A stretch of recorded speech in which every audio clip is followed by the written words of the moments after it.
ایک نگاہ جلال اگر کسی پر ڈال دے تو زندہ ہو تو مردہ ہو جائے، اور ایک نگاہ کرم کسی پر فرما دے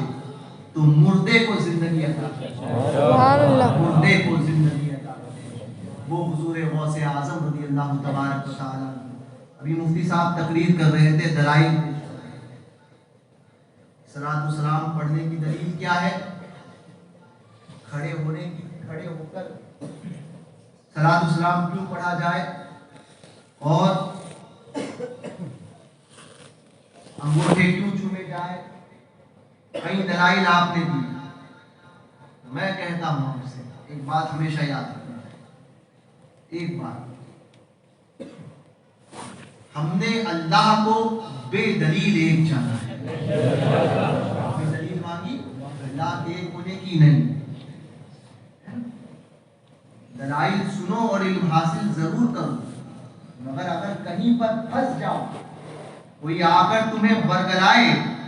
کہ بتاؤ صلاۃ السلام پڑھنے کی دلیل کیا ہے، انگوٹھا چومنے کی دلیل کیا ہے، تو تمہارا جواب صرف اتنا ہونا چاہیے، صرف اتنا، یہ کام ہمارے بزرگوں نے کیا ہے، یہ کام ہمارے بزرگوں نے کیا ہے، ہمارے لیے یہی دلیل کافی ہے، اس کام کو ہمارے بزرگوں نے کیا، یہ کام ہمارے بزرگوں نے کیا ہے۔ حضرت ابراہیم باقزہ رحمۃ اللہ تعالی، ابراہیم باقزہ رحمۃ اللہ تعالی، یہ بمبئی جامع مسجد کے پہلے امام تھے، جو حضرت فضل رسول بدائمی سیف اللہ المسلول رضی اللہ تبارک و تعالی عنہ کے خاص دوستوں میں سے تھے۔ ابراہیم باقزہ مکہ معظمہ کے معزز سادات گھرانے سے تھے، اور مکہ معظمہ سے ہجرت کر کے بمبئی آئے اور بمبئی میں اس مسجد میں امامت کرواتے۔ حضرت ابراہیم باقزہ رحمۃ اللہ تعالی علیہ نوساری کے قبرستان میں آپ کا مزار ہے، یا بڑودہ میں، تو بہت زبردست پائے کے بزرگ گزرے ہیں اور بہت زبردست عالم دین گزرے ہیں، جو اس وقت بمبئی کے قاضی کے منصب پر فائز تھے حضرت ابراہیم باقزہ، اور کیوں نہ ہو کچھ سادات بھی تھے، بخاری سادات تھے اور بہت زبردست عالم بھی تھے، اور شیخ طریقت سلسلہ نقشبندیہ کے شیخ بھی تھے، مگر اس کے باوجود جب کوئی مرید ہونے کے لیے ان کے پاس آتا تو فضل رسول بدائمی رحمۃ اللہ تعالی علیہ کے پاس بھیجا، جاؤ سیف اللہ المسلول سے مرید ہو جاؤ۔ تو ایک مرتبہ اس وقت بدبخت اسماعیل دہلوی کی شروعات تھی، تو اس کے گندے عقائد کی خبر لوگوں کو نہ تھی، چونکہ ایک بڑے معزز گھرانے سے تعلق اس کا تھا، شاہ عبدالعزیز محدث دہلوی رحمۃ اللہ تعالی علیہ کے خانوادے سے، شاہ ولی اللہ محدث دہلوی کے خاندان سے اس کا تعلق تھا، اسی لیے لوگوں کی نظر میں وہ بڑی اہمیت کا حامل تھا۔ تو بمبئی میں وہ جب آیا تو اس وقت محمد علی ناخودہ سے، محمد علی روڈ بھی ہے غالباً اور ناخودہ محلہ بمبئی کا ہے، تو ناخودہ سے محمد علی ناخودہ، وہ اس کے گھر پر اسماعیل دہلوی کا مڑبوط کا قیام تھا، اس وقت اس کے عقائد کھل کر سامنے نہیں آئے تھے، وہ شروعات تھی، تو محمد علی ناخودہ نے اس کو دعوت دی تھی، جمعہ کا دن تھا، ابراہیم باقزہ خطبے میں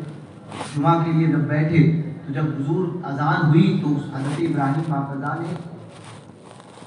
امام تھے، امام کے لیے اجازت ہوتی ہے، تو آپ نے اپنے انگوٹھے کو چھوما، انگوٹھا چھوما حضور کے نام پر، پھر حضور کا نام آیا تو آپ نے بلند آواز سے درود پڑھا، پھر کھڑے رہ کر صلاۃ السلام پڑھا۔ یہ سارے معاملات کے اسماعیل دہلوی یہ ساری چیزیں دیکھ رہا، اس وقت تو چونکہ سنیت کا غلبہ تھا اس لیے کچھ بولا نہیں، اب تو وہ مسجد دیوبندیوں کے قبضے میں چلی گئی۔ تو جب گھر واپس آئے تو جب دوپہر میں کھانا کھانے لگے تو محمد علی ناخودہ سے اسماعیل دہلوی نے کہا کہ ساری چیزیں تو تمہاری مسجد میں بڑی اچھی رہی، مگر ایک چیز سمجھ میں نہیں آئی، وہ یہ کہ امام صاحب نے انگوٹھا چھوڑا